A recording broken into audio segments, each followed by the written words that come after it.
Саламатсыздар, урматтуу телекөрүүчүлөр, 7 каналдын түз эфиринде актуалдуу көрсөтүүсү, студияда мен Мээрим Ташыбекова. Бүгүн биз парламентте талашка түшкөн пайыздык босого маселеси тууралуу сөз кылабыз. Бул теманын айланасында талкуу жүргүзүү үчүн биз студиябызга коомдук ишмер, Жогорку кеңештин мурдагы вице спикери Кубанычбек Исабековду чакырганбыз жана ошондой эле Жогорку кеңештин депутаты Марлен Маматалиевди чакырганбыз. Саламатсыздарбы, студиябызга куш келипсиздер. Ошо 14-майда парламенттин жыйынында ушул маселе талкууланып, абдан талашка түштү эле. Анда ошо пайыздык босогону 7%га төмөндөтүү боюнча мыйзам долбоору биринчи окуудан кабыл алынды. Анда жөн гана кабыл алынбастан бир катар депутаттардын жана коомчулуктун нааразылыгын жараткан. Азыр ушул тууралуу материалды көрүп алып, андан соң талкуубузду баштасак.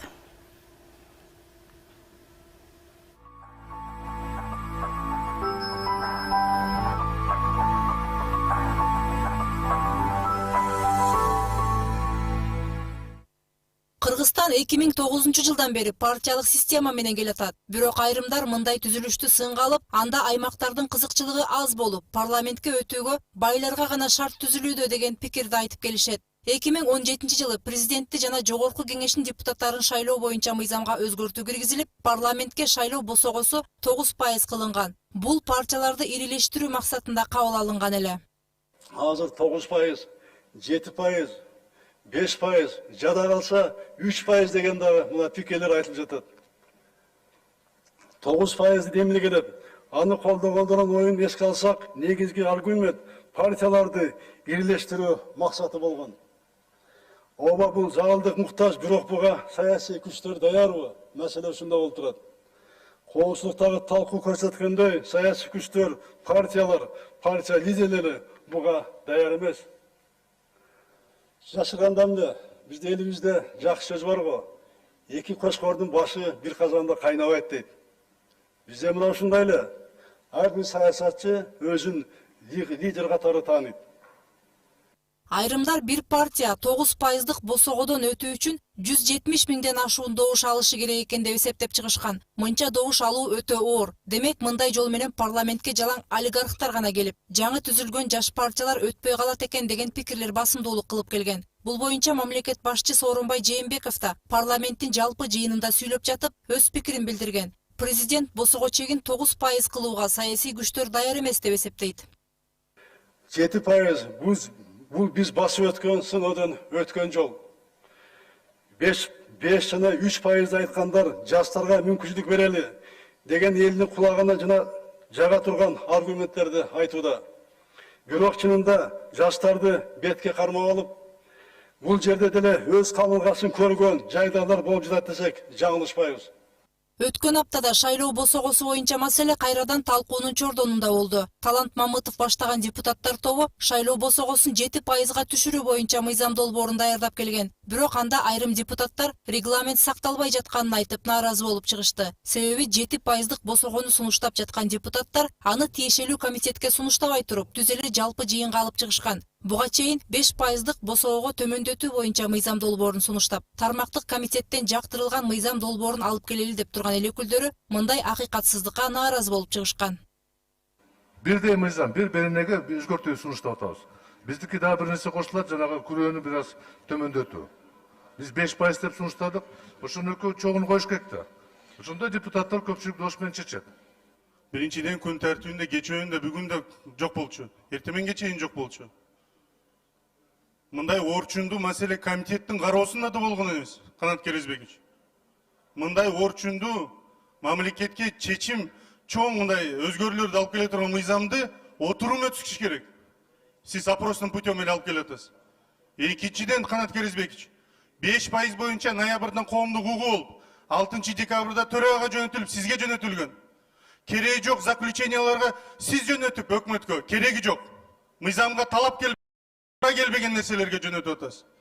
Баары сүйлөшүп алып, бүгүн түшүрүп атсак, азыр келип алып, баарыңар жазып алып, мына жерде ызы-чуу кылып атасың. Анда калтырып коелу 9%-ти. Ошо менен шайлоого баргыла. Бүгүн разбор кыла турган күн эмес, убакыт аз калды. 3 окуудан үлгүрүшүбүз керек. А эмне үчүн? Же бир депутат мыйзамы кирет, калганы кирбейби? Мына ушундай кор стандарттуулук көптөн бери биздин алтын чакылышта келатат. Мына ошону эгер кааласаңыздар азыр комиссия түзөйүк. Мен өзüm эле bir 20-30 фактыны билем, регламент бузулганына. Мына бүгүн ошол уже көтөрүлүп атат, чатак айланып атат. Биздин парламенттин сапаты ошодон кетип атат. Эми сүйлөгөндө да этияттап сүйлөйлү, бири-бирибиздин дарегибизге сөз келтирбей, урматтуу депутаттар. Парламентте жакпайбы сиздерге? Эч ким кармаган жок сиздерди анда. Эч ким кармаган жок. Антип эмне кекетип сүйлөйсүздөр? Эч ким кармаган жок сиздерди. Өзүңөрдө мындай баарын кетирүүчү элестетип албасаңар. Эл каалаганда парламентти кетирет. Эл шайласа биз баарыбыз келебиз. Сиз ал жерде жөн эле алып баруучусуз. Мындай биртке ылдый түшүп, ордуңарга келсеңер, өзүңөрдү элестетип кетпей. Жыйынтыгында парламент биринчи окууда шайлоо босогосун 7%га түшүрүү боюнча мыйзам долбоорун колдоп берди. Бул көпчүлүк депутаттардын нааразылыгын жаратты. Айрымдар регламенттин бузулушу боюнча комиссия түзүлүшүн талап кылып чыгышты. Белгилей кетсек, парламенттик шайлоо быйыл 4-октябрга белгиленген. Ал эми жергиликтүү кеңештерге шайлоо 25 айылдык кеңеш жана 5 шаарда 12-апрелде болмок. Бирок дүйнөлүк пандемияга байланыштуу бул өнөктүк белгисиз мөөнөткө жылдырылган. Мына эч кандай чечим кабыл алынган жок. Мен ситуацияларга карап, ситуациялардын өнүккөнүнө карап туруп, дайындалган шайлоолордун датасы аныкталышы мүмкүн. Ошого жараша болушу мүмкүн да. Эгерде жакшы болуп кетсе, базарда айтыш боюнча чечим кабыл алып, сунуш беришибиз мүмкүн. Эгерде ушул ситуацияга карайбыз да. Жогорку кеңеш боюнча биз график боюнча эле пландаштырып турабыз. Депутаттар пайыздык босогодон тышкары шайлоого коюлуучу 5 миллион сомдук күрөөнүн суммасында төмөндөтүүнү сунуштап жатышат. Мээрим Ташыбекова, Талант Рысов, 7-канал, Бишкек.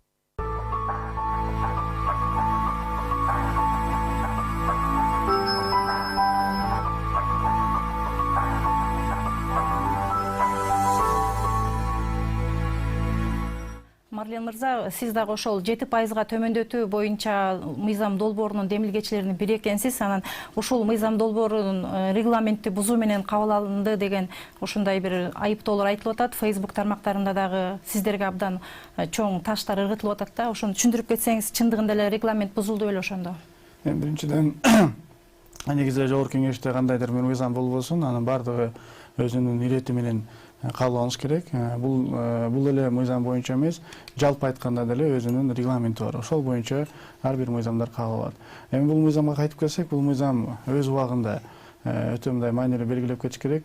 Ушул азыр сиз репортаж көрсөткөндөй президент айткандан кийин эмес, биз ошол президент айтканга чейин бир топ депутаттар чогулуп, ошол жерде акыбалды көрүп, ошол моментте 5%дык сунуштар келип аткан, бирок ошол 5%дык сунушту негизинен эле өтпөй турганындай алдын ала сезип, биз 7%га түшүргөнгө аракет кылып көрөлүчү деген эле бир максат болчу. Аны өтпөйбү, колдойбу, ал экинчи маселе болчу. Бирок ушун аракетин кылып көрөлү деп биз ошондо демилгелеп көргөнбүз да. Андан кийин эле бир 2 жумадан кийин, 3 жумадан кийин президентибиз ошол жерде выступать этип сүйлөп калганда, анын дагы көз карашы биздикине туура келгенде, биз албетте мындай дух алып дегендей, анан өзүбүздүн мыйзамыбызды батыраак өткөзгөнгө аракет кылып баштадык да. Анан эми ар бир мыйзамды өзүңүздөр көрүп атасыз, регламент боюнча өзүнүн даана жазылган жолдору бар. Ошол жолдор менен кеткенбиз. Бир гана учур ошол коронавирус болуп калып, бир топ комитеттерибиз ушундай өзүбүз дагы иштебей туруп калганбыз да. Анан ошол эле учурда бул көп жерде колдоно эле келет. Бул бүгүн эле чыккан эмес, опросный путем деп коет. Ошол опросный путем комитетте өткөзгөнгө мажбур болуп калды. Анткени ошондой убакыт болуп калды дегендей каралды да. Анан корутундулардагы берки 5%га караганда өкмөттөн жана башкалардан бизге корутундулары бат чыкты. Дагы биз ошону мына өткөнкү жумада киргизип, анан биринчи окууда кече жакында кабыл алганбыз да. Буну эми туура түшүндүрүп коюш керек. Бир жагынан ошол сиз айткан соц тармактарда ал жерде 7%ды биз эми асмандан алып түшүргөн жокпуз. Тескерисинче ошол 7% менен биз чектеп башка партияларды өтпөсүн деген жокпуз. Тескерисинче ошол 9% болчу. 9%дан түшүрүү максатында кылып атабыз. Эми 7% жана 5%дын ортосунда бир 20-30 миңдин добуштун тегерегиндеги сөз да. Эгерде мындай тарыхты карап көрсөк, 2010-жылы жаңы эле революция болуп келгенден кийин ошол пайыз 5% болчу. Ошондо 5 партия өткөн. Кийин 2015 жылы бул пайыз 7-ге көтөрүлүп, ошондо 6 партия өткөн. Мындай жатканда тескерисинче дагы бир партия кошулуп келген да. Жаңы партиялар деп атат. Жаңы партияларды деле карап көрсөк, 2015 жылы 3 жаңы партия түзүлүп, 2 жаңы партия түзүлүп, ошол жерге толугу менен мындай жаңы ачылып, жаңы кирип келген. 3 экен, жаңылышпасам. Айтайын дегеним, эми бул жерде ошол жерде деле бир топ депутаттар ошол 5%-ын соавторлору деле мындай келип, чын айтканда айтышты да, рахмат, жок дегенде шүгүр ушул 7-ге деле шүгүр кылайлы депчи, анткени убакыт аз калбадыбы.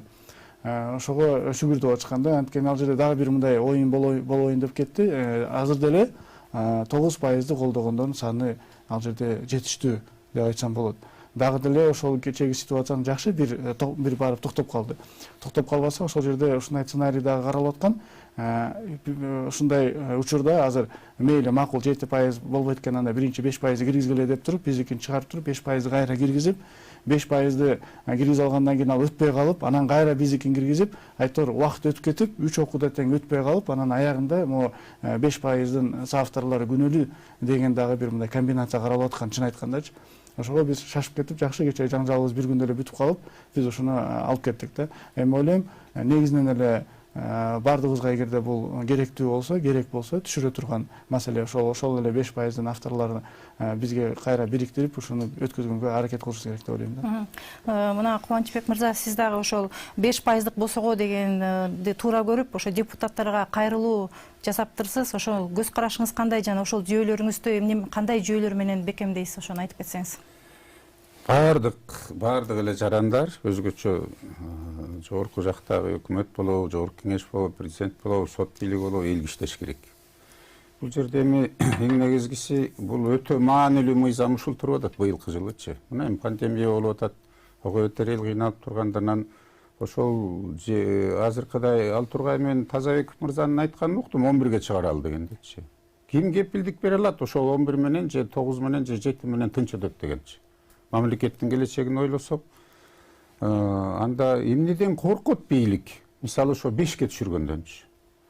Эмнеден коркот? Эми макул фракциялар көбүрөөк болот экен. Мен өкмөткө кээде жаным ачып кетет, жаным кыйналып кетет да көрүп атып. Себеби депутаттар комитет болобу, фракция болобу, өкмөт башчысы келсин деп эле кыйкыра беришет. Мен деле депутат болгом. Анан аларга деле мисалы Россияныкын карасаңар, же Казакстандыкын карасаңар, мүмкүнчүлүк да бериш керек. Анан өкмөт деле шабай берип, бул жолу да өкмөттү күнөөлөп атышат. Мисалычы, ушулар кеч берди депчи.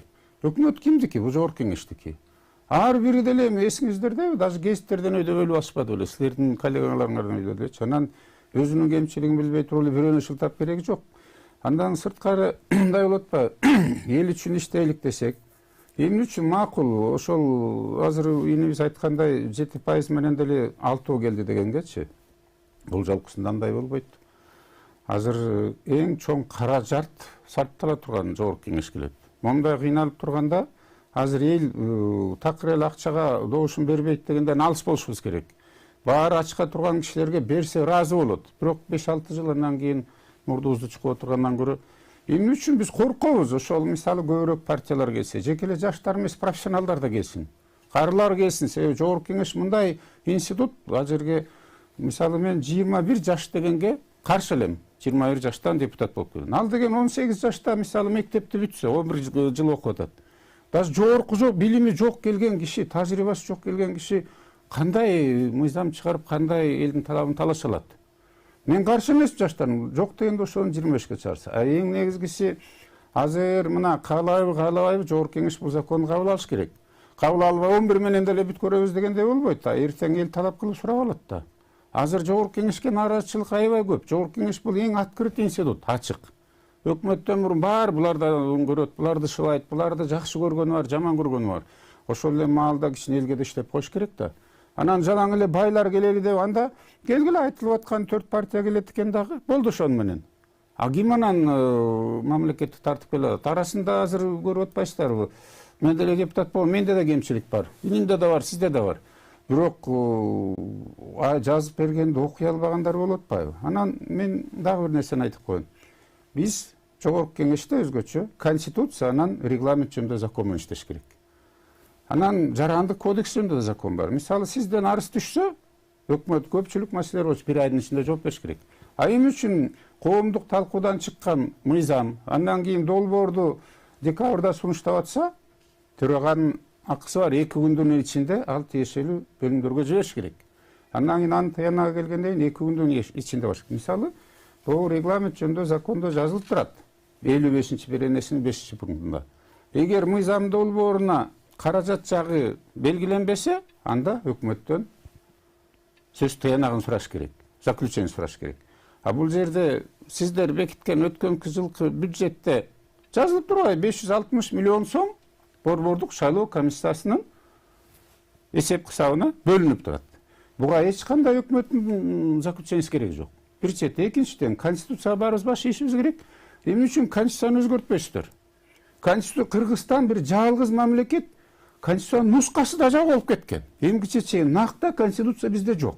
Бир чети, экинчиден аял киши президент болот 1,5 жыл деп конституция жазган только Кыргызстан бар, мисалычы, Отунбаеванычы. Мейли башкасы келсе да андай конституция болбойт үйүн өзүндөчү. Бул жерде биздин конституцияда карап көрсөңүздөр 70-беренесинде 3 пункту бири-бирине карама каршы 4 пункттын. Бирөөндө шайланып турат, депутаттар шайланып деп, бирөөндө фракциялар партиянын мүчөлөрүнөн шайланып келет деп. Же партиянын системасына өтүшүбүз керек болчу, же болбосо мен ойлор элем, мисалы бизге 120-ны алышык депчи. Ошону 60 эле жетет болчу. Мына карап көрсөңүздөр өткөн жогорку кеңеште Килейген Кара Суу районунан, Кара Суунун эли Нарындан да Таластан да көп бир депутат болгон жок. Ошол эле маалда алайлыктар кечирип коюшту, 16 депутат отурду. Чоң Кең Чүйдөн 10 депутат отурду. Азыр кызышы бул жерде делечи, бул жогорку кеңеште мисалы Түп районунан бир депутат жок. Оор Актала районунан бир депутат жок. Элдин кызыкчылыгы калып калып атпайбы? Ошон үчүн эмне үчүн сиздер конституцияны өзгөртүүгө барбайсыздар? Бул жерде жазылып турат. Мына жогорку кеңеш конституцияны ушул кабыл алынган конституцияны өзгөртө алат деп турат. Эмне үчүн буга барбайсыздар? Мен түз суроо берет элем сиздергечи. Анан сиздер референдум дайындаган укугуңар бар. Өзгөртүү конституцияны толуктоо киргизген укугуңуздар бар. Ушундан баштабайт белеңиздер. Эмне үчүн 1 жыл 2 жылдан бери биз кыймылдап атабыз? Атамбаев деле конституцияга өзгөртүү киргизбеди беле? Туурабы, туура эмеспи киргизип албады беле? Бул бир деңиз. Экинчиден, бул жерде регламент мыйзам бузулду. Мурунку киргизилген закондор каралышы керек. Төраганын каалоосу менен болбойт. Кече айтышып атканда дагы бул жерден деңгээл жогорку кеңештин жетекчилиги сиз жакшы билесиз. Мисалы ал деле ар бирине комментарий берген акысы жок. Депутаттын ой пикирине комментарий бергенге башка эч акысы жок. Төраганда бир добушу бар, жөнөкөй депутаттыкы да бар. Эгер ал каалайм сүйлөйм десе, кнопканы басып алып жазып алып туруп сүйлөш керек. Ал баарына сөз ыргытып атат, Ал аброй келген жер жок төрагачы. А башка депутаттар дагы кечирип койгула, коллегалар. Бул добушту койгунуң азыр добуш берүүгө десе, бул сунушту төрага милдеттүү түрдө коюшу керек. Анан эми 5%дан 7-ге көчүп атканын мен түшүнүп атам. Эмне болуп атканын. Президенттин айтканында дагы кичине зерно бар, бир чети президенттин айтканын хоп майла менен кете берсек, анда кечирип койгула. Президент деле биздин жетекчи мамлекеттинчи. Мен мисалы бул конституцияга президентке укукту кичине көбөйтүп берет элем, сырткы саясатты. Бул жерде закондо жазылып турат, ички сырткы саясатты өкмөт аныктайт деп турат. А президент барып кол коюп атпайбы? Элден шайланган президент сен коюп тур, премьер-министр, уруксат берчи, мен Путин менен бул келишимге кол коеюн деген бул дагы болбойт да, мисалчы. Же биздики президенттик бийликти алып салыш керек, өкмөткө бериш керек.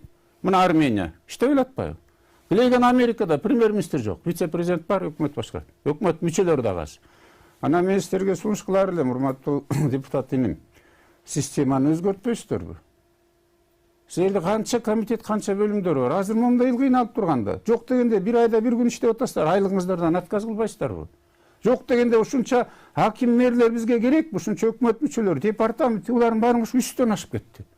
Эми келгиле мындай белди кичине байлап алып иштебейли. Анан мен силерден суранам, мына ушул мыйзамды силер мамлекеттин келечегин, кызыкчылыгын биринчи очередте коюп турган кабыл алышыңар керек. Болбосо жарымынан көбү азыр кайра келебиз деп эле 3 партиянын аркасына чукап түшөт. Сиздерде чындыгында ушундай кайра келебиз деген аракет болуп, ошон үчүн анан кийин ушу 7% босогону алдыга жылдырууга аракеттер болуп атабы? Жок, эми биринчиден азыр байкемдин бир аз суроолоруна жооп берип коеюн. Албетте айтканыңызда бир толтура чындык бар. Конституция маселеси боюнча карап көрсөк эми чындап эле биз ары же бери кыла тургандай учурда келип калды деп ойлойм да. Биз же парламенттик эмеспиз же биз толук президенттик эмеспиз да. Эгерде ушундай смешанный болуп кете берсек, конституцияны каалаган убакытта каалаган жака буруп кете турган ушундай нормалар кирип калган да. Эми буга чын айтканда мен да кошумчалап айтып кетет элем, мен да ошого өзүмдүн эмемди толугу менен айтат элем, туура конституцияны толугу менен өзгөртүп, бир өзүбүздүн формабызга келишибиз керек да. Анан депутаттардын көпчүлүгү боюнча дагы мен макулмун, ал туп-туура 120 депутаттын деле мындай ал жерге көпчүлүктүн деле кереги жок да. Ошо эми 60 бир азыраак болуп калышы менин көз карашым. Бир 70-80дин тегерегинде калтырса мындай толук болмок да. Эми жана биздин маселебизге кайра кайтып келсек, эми бул жерде бир нерсени ачык, айкын айтып коюш керек да. Биринчиден 5% болобу же 7% болобу, чын айтканда экөөнүн айырмасы көп деле чоң эмес. Негизи багыт эмнеде? Биздин ошол жерде көбүрөөк партиялар болсунбу же азыраак партия болсунбу деген эле бир маселе турат атпайбы? Азыраак дегенде партиялар биригип, көбөйүп, мындайча айтканда тескерисинче биригип, чоң партиялар келсин, анан жоопкерчиликти толугу менен өзүнүн мойнуна алсын дагы, кечке эле монтип кыйгырап неме өкмөт жыл сайын кете бербей, бир партия келсин дагы, мойнуна алсын дагы, ошол жерден элдин астына жооп берсин деген бир максатты көздөгөн да ошол убактарда 9% чыгарып аткандачы. Ал эми аргументтерди эмне үчүн партия көп болбош керек деген жагы бир аз мен дагы буга кошулуп кетет элем. Биринчиден өзүм да иштеп калганда мына көрдүм, канчалык көп фракциядан коалиция түзүлчү, ошончолук көп ошол министрликтерди бөлүшкөндө, тескерисинче ошол министрликтердин отчетторун жактырбай кетире турган маселе болсо, анда биз коалициядан чыгабыз деген коркутма көп нерселер болуп калат да. Ошо мындайча айтканда туруктуу эмес өкмөттүн иштешине түрткү болуп калып атканда, ошол жагын караганда туура маселе дейсиз да. Эми көбүрөөк партия болуп эле келип алып эле ар бири өзүнүкүн мындайча айтканда айта берсе, өзүнүкүн талап кыла берсе, ал премьер-министр дагы мындай нормалдуу иштей алганга жол түзүлбөй калат экен да. Эми 5-7 чын айтканда мен деле 5ке деле мындай макулмун, анткени жана айтып кеткендей көп деле айырмасы жок да. А бирок 3 деген андан да ылдый түшкөндөргө мен толук каршымын. Анткени айтып берейин.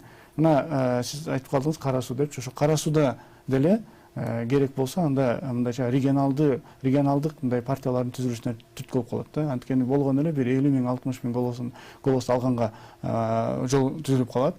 Анда мүмкүн дагы кандайдыр бир националдык же болбосо бир секталардын түзүлүшүнө алып келип калышы мүмкүн. Мындай ыжырап бир эле регионалдык партияларды карай турган көп партиялар келип калышы мүмкүн да. Анда мен ойлойт элем, анда аны ошол биздин ошол коалицияны түзүп өкмөттү алып келгенге, жакшы иштеп кеткенге, эффективдүү иштеп кеткенге жол бербей калат да.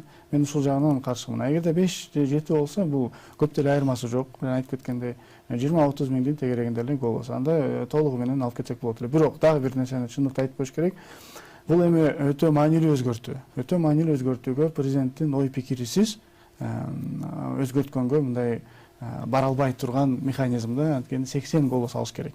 80 депутатты ээлик алганга ал жерде эми көрүп эле турабыз, өзүндө президенттин дагы мындай сөзү жаны колдогон партиялар да бар да, алар андайга жол бербейт.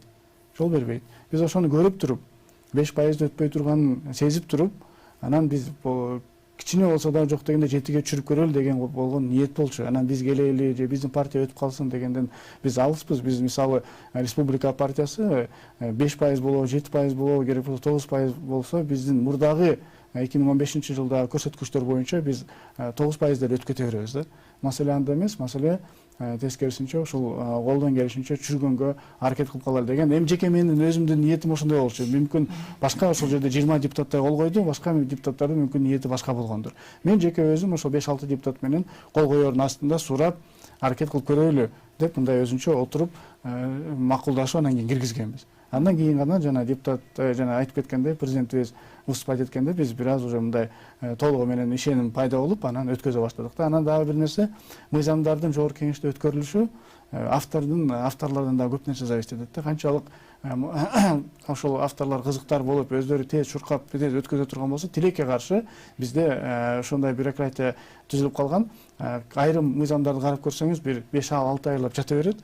Мыйзамдарга өзүң чуркап, өзүң чалып, шаштырып, порученияларды берип, ошол өкмөттү сындап турсаң, айтып каттуураак, сенин эмең бир айда эле каралып калат да. Тилекке каршы ошол толук система өзү менен ыгы менен иштебей кетет да. Ошол эле жанагы 5%ды чыгарткан биздин ошо соавторлор, алардыкын дагы чын айтыш керек, орто жолдо бир аз мындай бербегенге аракеттер болгон. Азыр бизде түз байланыш бар экен. Саламатсызбы, угуп жатабыз. Урматтуу телегөрүүчү. Саламатсызбы, үнүңүздү катуураак чыгарып сүйлөсөңүз. Мен Марин мырзага айтайын дедим эле да. Сизге мисалы үчүн депутаттын көп. 50-60 бул биринчиден. Экинчиден сессия жумасында эртелең болот экен, ошондо дагы вот 20-30 депутат отурат. Калгандары болсо башкалар үчүн кнопканы басып чуркап жүрүшөт. Экинчиси, үчүнчүсү эл ушундай кыйналып аткан кезде чын эле айлыктарын албай деле койсо эмне болот? Төртүнчүдөн тапыр угулган жокпу? Угулуп атат, айта бериңиз. Төртүнчүдөн буларга канча кайрылсаң деле вот неметпейт да, вот тиги кире албайсың, чыккат жатсаң жооп ала албайсың. Ошон үчүн баягы Рахмат, сиздин сөзүңүз түшүнүктүү болду. Аябай сапатсыз байланыш болуп аткандыгына байланыштуу биз үзүүгө туура келди. Айтып ушу жооп берип кетсеңиз, ошо сиздерге кирүүгө такыр мүмкүн эмес деп атат. Ошондой эле саныңар абдан көп деп атат депутаттардын, жана айлыгыңардан баш тарта аласыңарбы деген суроо болот. Сан боюнча жана айтып кеткендей, эмне үчүн мен 75 же 80 деп атам, мен жана байке айтып кеткендей, ар бир районду камтый турган болсок, бизде 44 район, 31 шаар, жана 2 чоң шаар бар. Ошолорду эске алып эле мен 70-тин тегерегинде деп сүйлөп атам да. Эми барбыр ар бир шаар, ар бир район өзүнүн депутатысы жок калбасын деген эле максатта айтып атканым. Албетте эми ал маселе түшүрүш боюнча мен өз пикиримди айттым. Биз түшүрүшүбүз керек. 120 биз бир аз көптүк кылып калат экен, аны дагы моюнга алыш керек. Анан жанагы айлык боюнча мен баарын айта албайм. Жеке өзүм айлыгыман баш тарткам. Ал эле эмес, эми ушул пандемияга байланыштуу бул жерде бир мактаныш эмес, просто мындай айтылып калды. Айтылып калганга жараша мен өзүм деле жеке өзүмдүн акчаман бир 2 миллион сомго чейин өзүм жардам бердим да. Анан башкалар деле көпчүлүк депутаттар деле өзүнүн айлыгынан баш тартышты. Эми айрымдары болду, айрымдары. Эми аларды деле өзүнүн моюнуна калтырсак болот деп тура ойлойм. Анан бизге кириш боюнча жолсом жооп бербейт болушунча мен ар дайым өзүм социалдык тармактарымда жооп берип жатам. Маселе анда эмес. Мен ойлойм, ар бир депутат ачык болуш керек. Элге кайсы жерде болбосун өзүнүн толугу менен жооп берип, элге иштеш керек. Ошон үчүн ал депутат, ошон үчүн ал эл шайлаган, элдин кызыкчылыгын көздөш керек деп ойлойм биринчи кезекте. Айрым депутаттар ушул мыйзам долбоорун шашылыш деп атпайсыздарбы, азыр убактыбыз жок деп. Кээ бирлер айтып атат, муну шашпай туруп кийинки чакырылыштын депутаттарына калтырбайлы анда депчи. Ушул боюнча сиздин көз карашыңыз кандай? Мен буга каршымын, түздөн түз. Элдин оюн азыр деле айтып атпайбы? Мисалы, бул 74-чү беренен ал конституцияны. Ал жерде түздөн түз жазылып турат. Ушул конституцияга Жогорку Кеңеш өзгөртүүлөрдү киргизет деп турат. Референдум жок элечи. Ушул кагазда деле өзүлөрү макул болуп аткандан кийин, мисалы, мен 2005-жылы 7-9 районунан шайланып келгем. Бизде ошол убакта шайлоочулар кайра чакырып алганга да укугу бар болчу. Биз барып отчет берчүбүз. Кандайлар талап маселени коюп атканда шайлоочуларды, биз ошолорду эмнеси аткарылып атат, дагы кандай эл менен жолугуп болупчу. Азыр бул партиянын системасы болгондон кийин партиянын лидерлери бир тобу байып алышты дагы, кечирип коюңуздар, калгандары ошолорго төлөп берип эле анан унчукпай эле даже ошол шайлоо үгүттөө иштерине катышпай эле келгендер бар отурушпадыбы бир тобучу. Азыр деле ошондой система келип калган атпайбызбы? Анан эми атуул болгондон кийин давайте мындай чечкиндүүлүк болуп туруп эле. Азыр бизде 1 ай 10 күн бар. Жогорку Кеңеш иштейт да. Ким макул эмес, эгер могул жерден мен ушу мамлекетке элге иштейин десе, бул конституциянын туура эмес жерлерин өзгөртүп койгонго. Мен четинен эле айтпадымбы? Конституциянын көп жерлери бар, бири-бирине карама каршы келгендер. Ошону өзгөртүп туруп, ушул жумада аны өзгөртүп туруп, кийинки жумада тиги президентке берсе, президент биздин элдин душманы эмес да, ал киши мамлекет башчысы болгондон кийин карап туруп, даже ал кишинин укуктарына кичине бериш керек. Мамлекетти эл шайлагандан кийин мамлекет башчысын эл дагы сурап алгандай болупчу. Сен эмне депчи? Ошол мүмкүнчүлүктү бериш керек да. Анан бул жерде жок дегенде мейли ушу 120-ны 60-ка 90 кыласың, анда жарымын мейли партиянын система, жарымын элден шайланып келбейби? Себеби бул жерде бул конституция, бул закон боюнча кайра депутат жакшы иштеп атса, система отзывы жок, аны кайра чакырып ала турганчы. Бул жакшы болобу? Депутат иштебесе да, мына өзүңөр айтып атасыңар, келегени бар, келбегени бар, айлыкты алып туруп эле жатат, тиги кечирип койгула, биз убагында мен анализдечимин, кайсы депутат канча мыйзам долбоорун сунуштады, канча токтом долбоорун сунуштады, канча шайлоочуну кабыл алды, канчасын аткарды, канча командировкага барып атат. Азыр ким аны талкуулап атат? Баягы сыр-бор болуп атканы, кечирип коюңуздар, жогорку кеңештин жетекчилигинин түздөн түз күнөөсү. Эмне үчүн бир мыйзамды деген басып жатып алат дагы, андан кийинкисин алдыга өткөрүп, депутаттарды чабыштырып. А көп парламентке көбүрөөк партия болуп келгени бул жакшы. Плюрализм бул, парламент деген говорильный деген сөз айтылат. Талаш тартыштан чындык чыгат. Мына республиканын мүчөсү, кечээ Жээн Чороев ошол эле бир партиянын мүчөлөрү каршы чыгып атат. Чынбы? Плюрализм бул. Бир эле партиядан эки чоңөр бири-бириңерге каршы болуп атасыңар. Эми андан эмне жамандык болдубу? Жакшылыкты талашып, тартышып туруп мамлекетке алып келип бергиле. Ошон үчүн бул жерденчи бир айдын ичинде бул конституцияны карап чыгып, керек болсо лидерлер, фракциялардын жетекчилери президентке барып жолуккула, комитеттердин төрагалары. Бул деген бирөөнүн менчиги эмес. Бул деген мамлекеттики болуп атпайбы? Ошол эле мыйзам долбоорун алып чыккан кишилер дагы айтыш керек да, мурункусун эмнесин карабай туруп биздикин алып чыктыңар депчи. Эгер чындык деп эки мыйзам долбоорун бириктирип туруп караса деле болмок деп атпайбы? Ошо өзүнүн тандабы. 55-берененин 51-берененин 5-пунктунда жазылып турат. Бул сиз айтып аткан маселе. Бул эгер эки башка мнение чыкса бир эле закондо, комитет карап туруп экөөнү тең алып чыкканга милдеттүү. Айыл болсо депутаттар тандабасын. Кайсынысына альтернативный вариант болуп атканда экөөнү тең алып чыгыш керек. Бул Керезбеков мырзанын менчиги эмес, алдыгы группа депутаттык мурункудагы. Тем более бул мурун сунушталган закон, мурун катталган закон, элдик талкууга алып чыгылган закон. Эмне үчүн аны койбой туруп, беркин чыгара коюш керек да, мындайчы. Эл аны колдобой койсо, андан кийин аны экинчисин чыгарыш керек. А жол болсо экөө бир күнү келген болсо, анда комитеттен карап туруп, муну опросный метод деген мен түшүнбөй турам. Сессия болуп атса, баары чогулса болот экен, анан коронавирустан комитет чогулганга болбой калат экен. Бул кимди алдоо? Бул эми элдин баары көрүп аллергия болуп атпайбы бул маселеденчи? Ошон үчүн сиздер бул сессия чогулганда кайра эле өзүңөр сунуштаган боюнча коллегаңар менен сүйлөшүп туруп, келгиле экөөнү тең алып чыккыла мындай сравнительный таблицага чыгарып туруп. Положено муну. Милдеттүү түрдө силер обязан орусча айтканда дагычы. Бирөөнүкүн басып жатып экинчисин өткөрө койгон бул деген ал адамгерчиликке дагынан депутаттык милдетиңерге да жатпайт да, кечирип койгула мындай. Туура сөз боюнчачы. Анан эгер бири-бириңерди ошол жерден айтып атпайбы, сыйлайбыз деп. Сыйласаңар экөөнү тең алып чыккыла. Бир эле маалда карагыла. Бирок биринчи анда 5 добушту, 5% добуш койгула. Анан дагы бир нерсе кырындаш. Бул жерде элдин башын көп айланып калышту. Жеке эле ушу бөгөт пайыз менен. Фондду эмне үчүн алмаштырышпайт? Мисалы жана залогусу менен 5 миллион ар бир партиянын мүмкүнчүлүгү барбы? Жок. Демек, аны да кылдыйлатышыңыздар керек. 1 миллионго. Бергиле жөнөкөй элге да, жөнөкөй партияларга мүмкүнчүлүк. Чоң партиялар, бай партиялар да келе бер.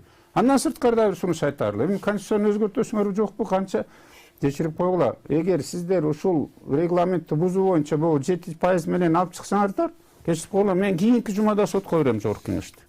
Мен жаран катары сотко берген акым бар. Менин да кызыкчылыгым, баарыбыздын кызыкчылыгыбыз тейленип калып атат. Андан кийин жана 20 жашты дегенди 25-ке чарп койбойсуздарбы жок дегенди. Сиз деле макул болуп атасыз. Ошо билимдүү, жогорку окуу жайын бүтө элек жигит кыз келгенден кийин бары 21 жаштар азыр эч кимисиңер жок жогорку кеңеште. Бирок ошону мыйзамдаштырып койбойсуңар. Жок деген илимдүү, билимдүү, кичине тажрыйбалуу, бир эки жыл иштеп келген профессионалдар келсе жаман болобу? Азыр бизде түз байланыш бар экен. Саламатсызбы, угуп жатабыз. Алло. Саламатсызбы, өзүңүз тааныштырып, сурооңузду берсеңиз болот. Менин атым Кубатбек. Бат-баттан сүйлөсөңүз. Мен азыркы босого боюнча айтарым, негизи парламентаризмдин принциптери иштесе өкө тең эле жакшы. Мисалы үчүн Американы алсак, Америкада эки эле партия бар. Аякта бала төрөлгөндөн баштап же эки партия бул партияда уже калыптанат, ошол өмүр бою ошол партиядан чыкпайт. Биз андай парламентаризмдин принциптерине көнөлөтпүз, билбейбиз, эл билбейт. То есть бизге Кубанычбек мырза айткандай, жер-жерден эле анда бир мандаттуу депутаттар керекпи дейм да, биздин парламентибиз ошондой бир мандаттуу депутаттардан түзүлсүн деп. Эгер партиялык болгондо чоң Рахмат, сиздин оюңуз түшүнүктүү болду, рахмат. Мына бул жараныбыз дагы өзүнүн пикирин айтып кетти. Негизи эле ошо сиз жанагы менин суроомо жообуңузду укпай калдым да. Ошо эки мыйзам долбоорун бириктирип кароого кандай карайсыздар? Анан кийин жанагы шайлоого күрөөнү дагы 5 миллиондон 1 миллионго төмөндөтүү сунуш айтылып атпайбы? Ошол боюнча пикириңизди айтып кетсеңиз. Биринчиден, мыйзам боюнча эң туура экөө тең чыгыш керек. Керек болсо биринчи жана чыгарган коомдук укугга чыгарган мыйзам биринчи чыгыш керек өзү, айырмасы жок, экөө тең чыгыш керек да. Мына биринчи бүгүн саат 10-га коюлуптур, жана 5% боюнча бүгүн азыр комитетте каралып атат, ал чыгат. Андан кийин ошол жерде депутаттар өзү чечиш керек. Качан экөөнү бириктирсе болот? Качан гана экөө биринчи окуудан өткөндөн кийин гана экөөнү мындай бириктирсе болот, эгерде мындай бирге турган нормалар каралса. А бул жерде такыр бириге албайт.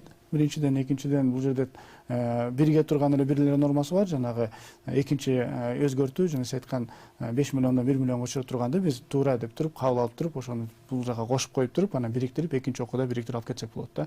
Ал эми 5 же 7-ни даана эле так эле чечип алышыбыз керек. Эгерде мына бүгүн Кудай буйрса комитеттен өтүп калса, эртең жыйынга чыкса, ошол жерден биз чечим кабыл алып, 5 болсо 5, 7 болсо 7-ни кабыл алышыбыз керек да. Мен өзүм жеке пикирим 5 миллиондон сөзсүз түрдө биз 1 миллионго чыгышыбыз керек. Ал туура эле келаткан нерсе. Эгерде ошол 5% кандайдыр бир неме менен өтпөй калса, анда экинчи ошол авторлордон экинчи нормасын сөзсүз түрдө калтырышыбыз керек. Жана 5 миллиондон 1 миллионго түшө тургандычы. Ага мен эки кол менен Кудайым буйрса колдойбуз. Дагы бир нерсени эсип коюңуздар. Мен юрист катары айтканда, бул закондо дагы, конституцияда дагы мисалы шайлоо күнүнөн 1 ай калганда же 2 ай калганда өзгөртүү киргизбейт деген норма жок. Ошон үчүн азыр баары эле жакшы болот эле эгер азыр ушул июнь айында ушу конституция менен бул конституциялык мыйзамды өзгөртүп коюшсачы, бул жакшы болот эле. Себеби азыр эми башталат да, президентке дагы убакыт бөлүнгөн, кайсы убакта шайлоо күнүн дайындоогочу. Ошон үчүн азыр убакыт жетиштүү. Мындан өтө маанилүү мыйзам күн тартибинде турганын көргөн жокмун. Анын үстүнө жогорку кеңештин жетекчилиги дагы бир мыйзамды бузуп койбойбу, дагы бир жерди. Мисалы, күн тартиби бекилет. Ай аяктап калганда биз ошол комитеттердин төрагалары, фракциялардын жетекчилери жана тиги төрага орун басарлар менен төрага чогулуп туруп, биз күн тартибинде кайсы закондор качан кирилгенин аппарат баары чогулуп турганда күн тартибин далилдеп туруп, анан жогорку кеңешке алып чыгып бекитчүбүз. А кечээ чыр болгону сиздерде ошондой болот атпайбы? Күн тартибинде жок. Өкмөттөн келе калгандан тиги муну айтылбады эле өткөрө салалы деп чыгарып койгону. Кеп маана ошондой болот атпайбы? Мыйзамды өзүңөр бузсаңар, анда ким анда аткарат? Биринчиден, экинчиден, мен айтып коеюн. Эң жогорку контролдук функция жогорку кеңеште турат. Мыйзамдарды кабыл алышат дагы, алардын аткарышын контролго өзүлөрү алышат. Эгер өзүлөрү бузгандан кийин анан кечээги мисалы Солилецкиден келген кишилер баш ийбей качып кетип аткан кантип жоопко тартасыздар?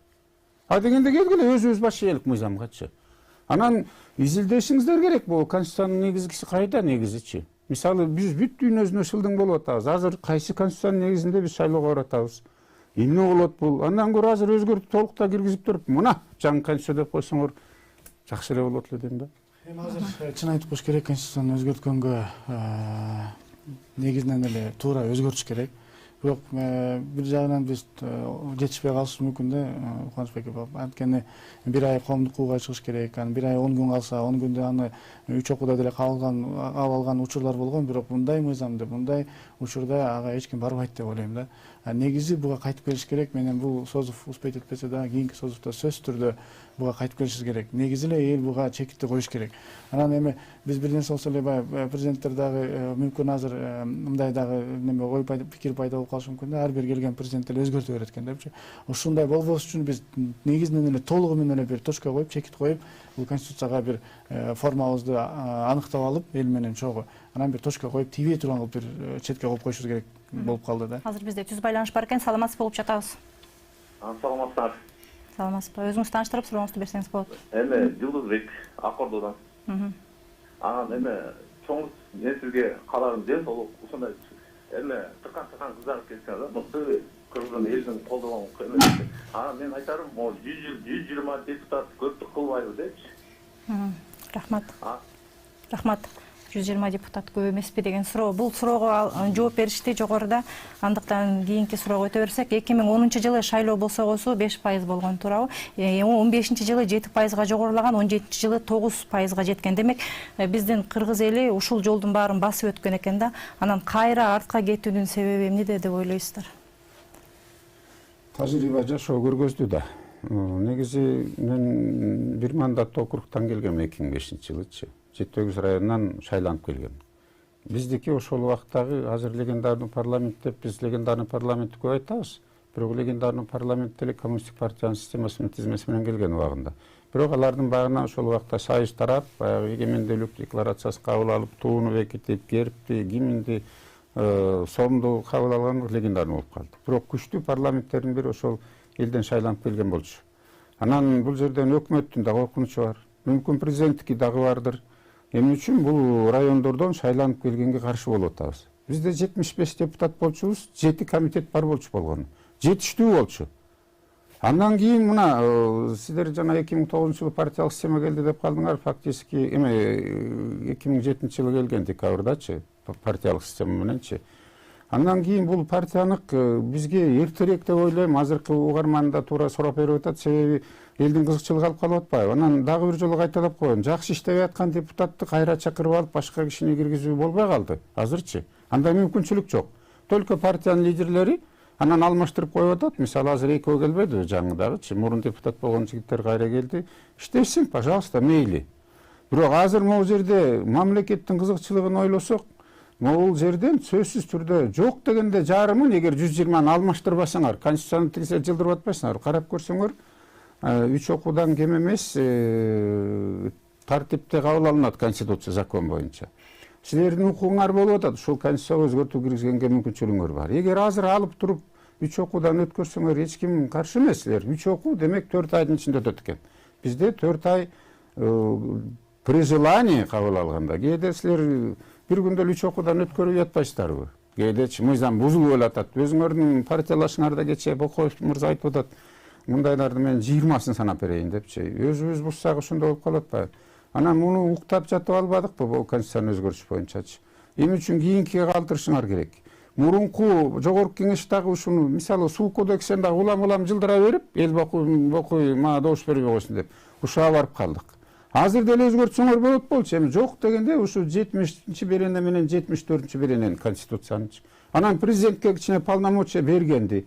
Андан кийин бул карама каршы менен иштеп атпайсыздарбы? Мисалы президент баш болуп, Атамбаевдин убагында конституцияга каршы келген СДПК партиясы лоббировать этип туруп берип койгон сырткы саясатты президент аныктайт деп туруп. Бирок конституцияны башка закон, карама каршы болгон закон иштебейт деп турат. Кантип ошол эмгиче чейин мыйзамдаштырып койбойсуздар анычы? Президентке бергиле да сырткы саясаттычы. А президент дагы ошонун жоопкерчилик менен алып барсын, элге да отчет берип тургандай болсун да. Эми ушуларды оңдобогондон кийин биз кайсы бул маанилүү мыйзам, сиздер дагы туура айтып атасыздар да. Бирок муну жок дегенде мейли эми конституцияны өзгөртпөсөңөр да, ошого эрк жетпесе, анда могу мыйзамды жакшыраак алып баргыла. 3 беренесин жок дегенде өзгөртүңүздөр. Жанагы бул деген парокту, процентти, эми 5 кылып койсоңуздар, келесиздер бир тоңуздар кайра эле. Андан коркпой эле койгула.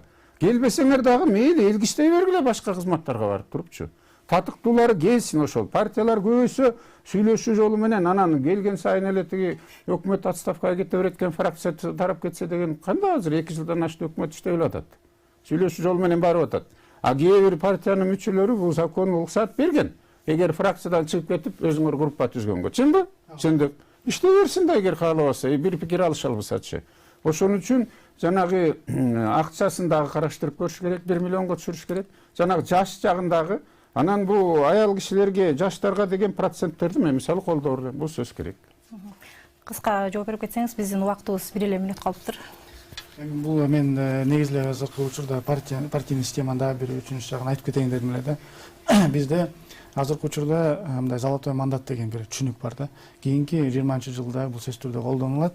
Бул туура эмес нерсе деп ойлойм. Анткени золотой мандат алганда ал болгону ошол партиянын лидерине акча төлөп кое бере, болгондо да килейген акчаны төлөп коюп, бирок бир дагы элдин астына барып элдин добушун албай эл үчүн иштебеген депутаттар бар. Ошон үчүн негизинен эле биздин парламентке ушундай терс көрүнүштөр болуп атат да. Биз бул жерде бир өзгөртүү киргизип атабыз. Биз партияны тандагандан кийин ар бир ошол 120 депутаттын дагы тушуна бир галочка коюп чыгайлы, тандап чыгайлы деп атабыз да. Ошондо айырмасы жок. Биринчи болосуңбу списокто, 120-чы болосуңбу, сен эл тандаса, сен келе бересиң да. Ошол бир анда мандатныйга дагы мындай окшошуп кетет. Бул дагы бир жакшы принциптер. Мен алардын дагы соавтору болом. Кийинки ошол созуктар бул немеде биз аны жетишпейбиз. Ошо кийинки созуктарда келип калса, ошондо эл каалаган сапаттуу парламент келиши мүмкүн да. Эми үчүн жетишпейсиздер, ошону азыр күн тартибине киргизип Биз коюңуз. коомдугууга чыгардык. Азыр бүтүп калат. Бүткөндөн кийин дагы бир 12 күндөй калып калат экен. Эгерде 12 күндүн ичинде биз баягындай жетишип 3 окууда кабыл алып калсак, бул дагы бир жакшы норма өзүчө. Эгерде ушуга келип калсак, бул бирден бир элдин талабын аткарат эле да. Биринчиден элдин өзү тандаган депутаттар болот эле. Каалаган депутаттарын өткөзбөйт эле. Жаман көргөн депутаттардын, иштебеген депутаттардын баарын электен чыгарып туруп өткөзүп коет эле дагы. Анан ар бир региондо дагы, ар бир райондун дагы өзү депутатты пайдаланып турган жакшы норма. Эгер ошого жетишип калсак, муну да сөзсүз түрдө кабыл алабыз. Негизинен элдин маанайы элге рахмат, ушул эл сас тармактарда, башка жактарда көтөрүп атып, ушул 9%ды түшүрүү маселеси дагы келип жеткенине дагы бирден бир ушул элибизге да ыраазычылык айтып коюш керек. Рахмат. Сиздер, урматтуу телекөрүүчүлөр, актуалдуу көрсөтүүсүн көрдүңүздөр. Анда биз парламентте талашка түшкөн пайыздык босого маселесин талкууладык. Бул боюнча студиябызга мейманга коомдук ишмер Кубанычбек Исабеков жана ошондой эле Жогорку Кеңештин депутаты Марлен Маматалиев келип беришти. Сиздерге да чоң рахмат. Биз болсо көрсөтүүбүздү жыйынтыктайбыз. Саламатта калыңыздар. Рахмат.